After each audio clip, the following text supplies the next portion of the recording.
Hello everyone. Today we're going to be reviewing Capcom's newest IP, Kunitsu-Gami Path of the Goddess. And man, it's a lot of fun. Before I get started, I'd like to give a massive shout out to Capcom for providing me with a code for Kunitsu-Gami. You are absolute legends and you have my eternal gratitude. If you haven't done already, please remember to hit the subscribe button and also like this video as it helps me out massively. Also, please feel free to leave comments and talk to me about what you think of Kunitsu-Gami. Right, let's get into it.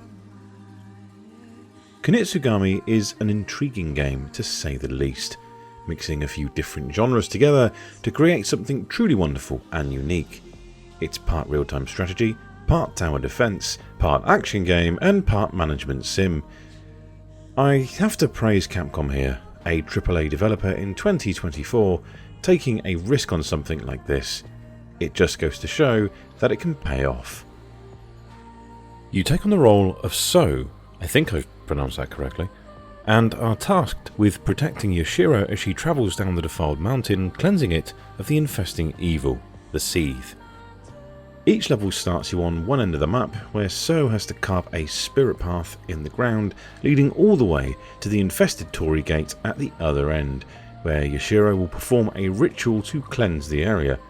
It sounds pretty simple, but the path is obviously riddled with dangers. There are two cycles to each level, the day cycle and the night cycle. During the day, you need to clear a path for Yashiro by removing defilement and freeing protectors of the sacred mountain who have been encased in cocoons. Once free, you can assign them roles which will aid you in your objective. During the night, that's when shit really hits the fan. Seethe will begin spawning from active Torii gates in a bid to take down the goddess.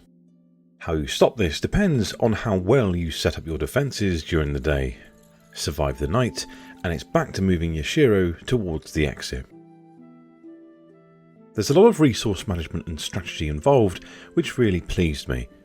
When you are assigning roles to villagers, you need to think about how you're going to protect Yashiro, as she will get attacked from all angles.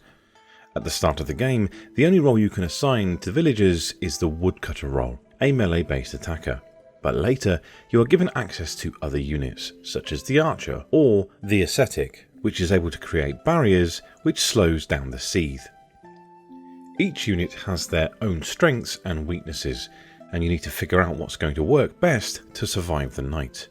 For instance, placing archers on high ground gives them a larger field of view, and placing woodcutters on choke points is obviously going to slow down the Seethe from charging straight into Yashiro. While all this is happening, you're able to walk up to your various villagers with So and interact with them, either healing them or changing their role on the fly to something else to suit the need of the battle.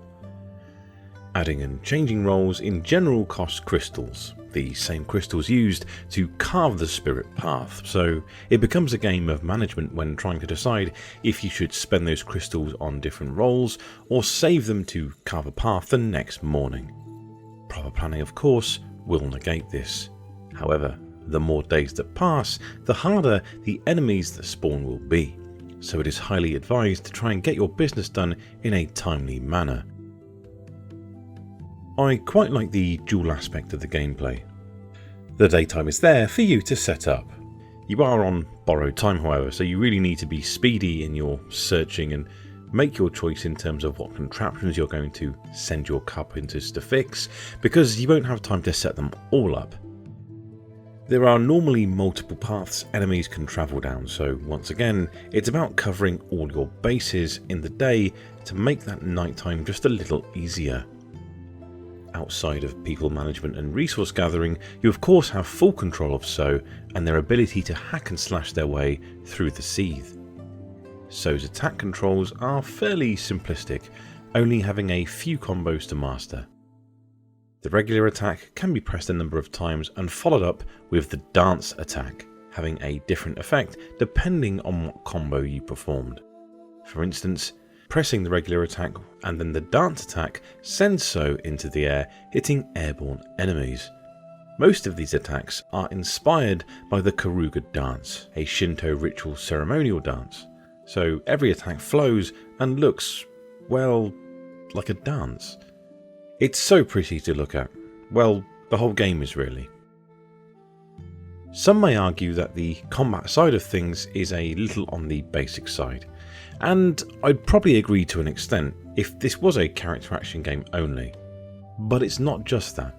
In fact, I'm quite thankful that I don't have to remember too much while trying to also manage being attacked from 3 different paths at once, while trying to manage villager roles and move around the battlefield collecting resources.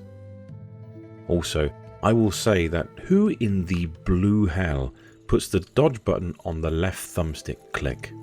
Don't do it. That's very naughty and makes things a little fiddly. Being set in Japan, the art style has that classic Japanese vibe to it. It's extremely stylized and very colourful, each creature being ghastly to look at but stunning in their own way, inspired by Japanese folklore that we all know and love. This translates across to everything as well, such as the menus, which are just lovely to look at. Off the battlefield and in between cleansing defilement, you can go back to previous areas and fix up your bases, sending villagers to fix broken buildings and gain rewards from doing so. Rewards vary, but mainly consist of upgrade materials for your villagers' roles. On the side, you can earn new talismans, subas, scrolls, and even sweets. Talismans equipped provide different buffs, so it's worth collecting as many as you can.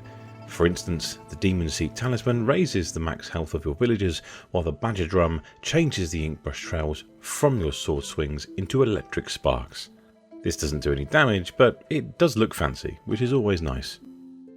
Subas collected also provides so with a triggered ability, which can be used when the special bar is full.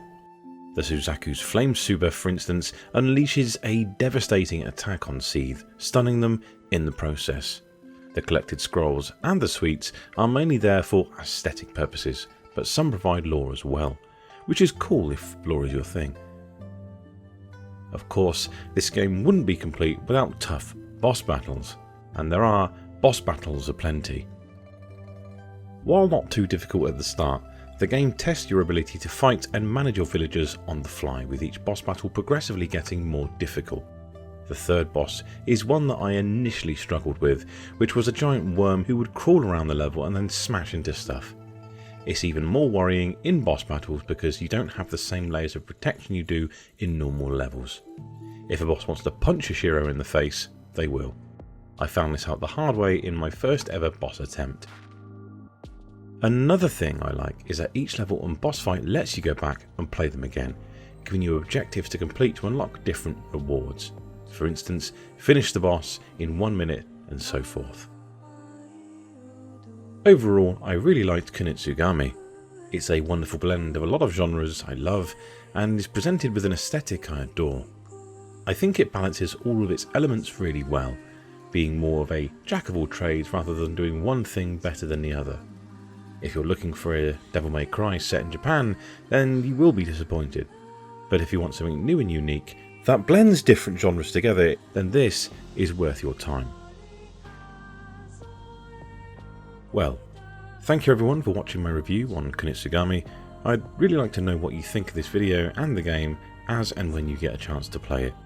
As always, I'd like to give a massive shout out to my Patreons for your support. You are all absolutely amazing. Thank you so much from the bottom of my heart. If you've liked what you've watched today, please don't forget to hit the subscribe button and also like this video. As always, I'd like to take this opportunity to thank everyone who's been watching Deep Dives, everyone that subs to the channel, and also a big thank you for all the support, comments and general feedback. You are all fantastic. Please keep the comments and feedback coming. If you want to keep up to date on what I'm doing, please follow me on Twitter at DonPedroX for regular updates on upcoming videos and other thoughts from my brain. If you like what I do and fancy supporting me, I now have a Patreon. I'd like to do these videos more often, so any support you can give would be amazing. Right, see you next time.